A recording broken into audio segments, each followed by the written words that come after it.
Okay, today I'm going to teach you how to make Vietnamese coffee. We have a cafe down in the southern part of Vietnam, and we are going to use the Robusta Lam Dong. That is a Robusta from Dak Lak province in Vietnam and roasted by Bean Hop in Saigon. So the first thing we're going to do is we're going to take this and we're going to grind it to about a sand coarseness. We have an Opus 2, so I generally set that around 6.1. It's a little bit bigger than a pour over roast. I'm sorry, a pour over grind. So let's go ahead and grind those beans. While we're waiting for those beans to grind, we go ahead and fill our glass with a little bit of condensed milk, anywhere between 30 and 40 grams. Depends on how sweet you like it.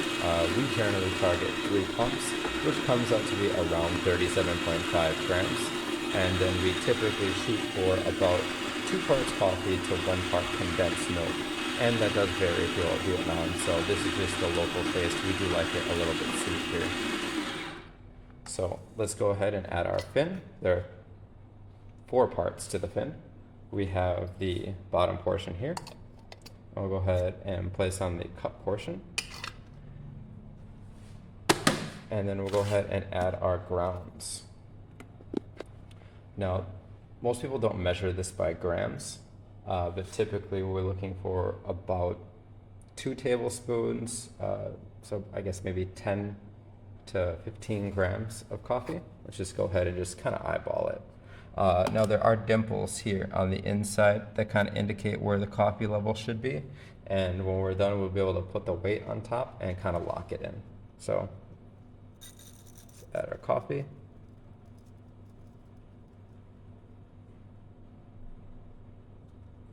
And this isn't an exact science. All right, we have our coffee in there. Let's just go ahead and shake it side to side to level it out.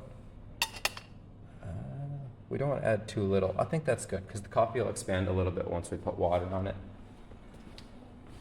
Let's go ahead and get our coffee retainer here. Let's place that in there and line it up with those dimples and just rotate it just a little bit to hold it down.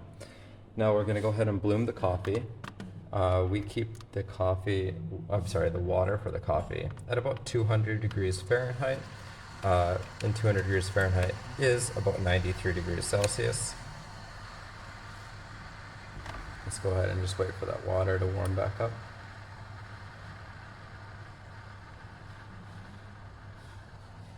There we go. Exactly where we want it. And let's just give it a bit of a prime here just to bloom that coffee. Wait till that soaks in. Reset our scale.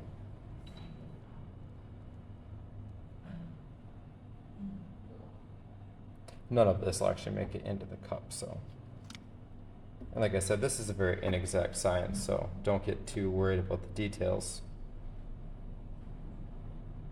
All right, let's go ahead and fill it up.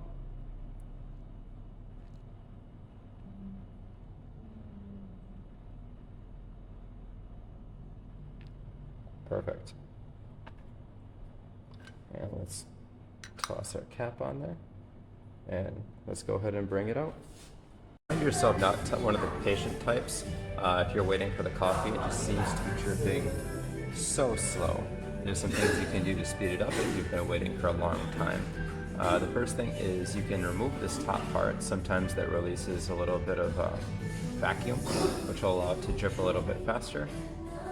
And alternatively, you can crack this cup too, just by tilting it a little bit, and that sometimes will speed it up.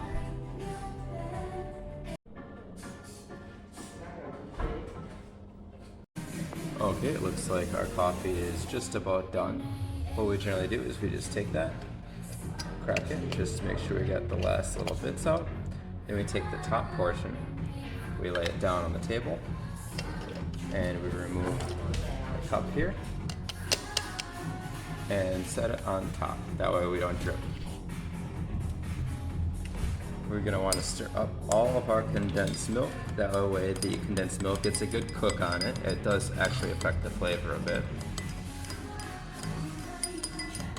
And then we have our ice here, which you can see while we were waiting has turned into a little bit of water. Some people use this to water the plants. I just think it's a good drink of cold water since we're in a hot place. Water is gone.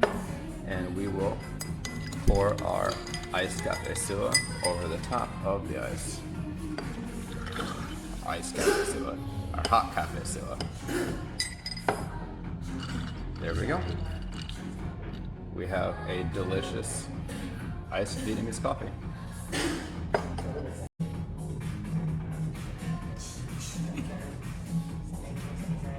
Good?